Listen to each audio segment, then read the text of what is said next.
Hey, it's your buddy Peace and Harmony with you here today.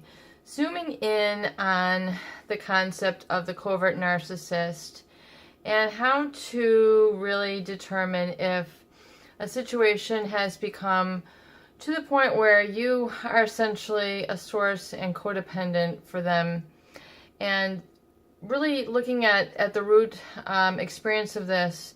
It can be quite a disastrous and a dangerous thing to get into a codependent situation where you are essentially a main sort of support, supply, really the feeder of the covert narcissist. And there's been much literature written in the marketplace. Melody Beatty, Codependent No More, The Language of Letting Go, again by Melody Beatty. And it's really looking at the situation of codependency, especially as that relates to the covert narcissist. It's very important to understand the dynamics there so you can really liberate and free yourself from that. Now, I realize that codependency is essentially, it's a situation, it's not a diagnosis, but codependency really occurs to a person when they have so sublimated their own needs, their own identity, their own really spirit, their own sort of expression, their own personhood, when they have forgone this for the sake of another. And this is usually done by somebody who is very cognizant and very well aware of the fact that you are giving all to them in satisfaction of their needs. So if this is a situation you're finding yourself in, I want you to understand that it's very hazardous, because if you are allowing this narcissist to essentially be the driving force, the engine in your life, to the lack of your comfort to fulfill your own needs, your own expression, live your own life more or less, you're getting into a situation where you're sublimating yourself so far. Your identity is becoming nothing more than, taking care of the narcissist in your life. And the dangerous situation really occurs when the narcissist, who would love nothing more for you to sacrifice your entire life, your well-being, for the satisfaction of their needs.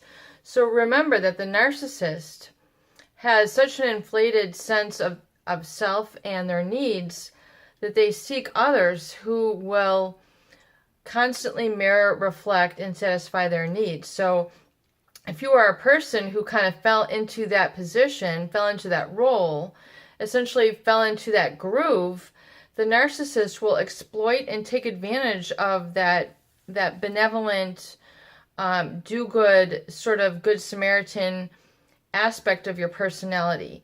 So they will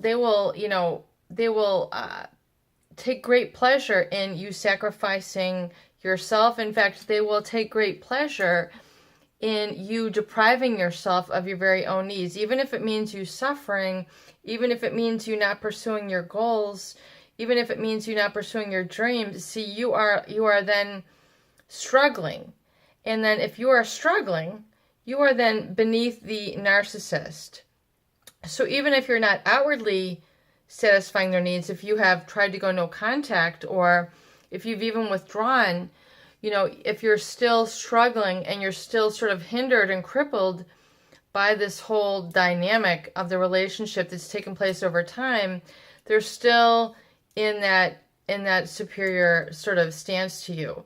So one thing I really want you to understand in terms of acknowledging the dynamic of your relationship is that you have, taken certain steps where your identity, your very self, has become so invested in taking care of this other person that you need to get a little bit uncomfortable.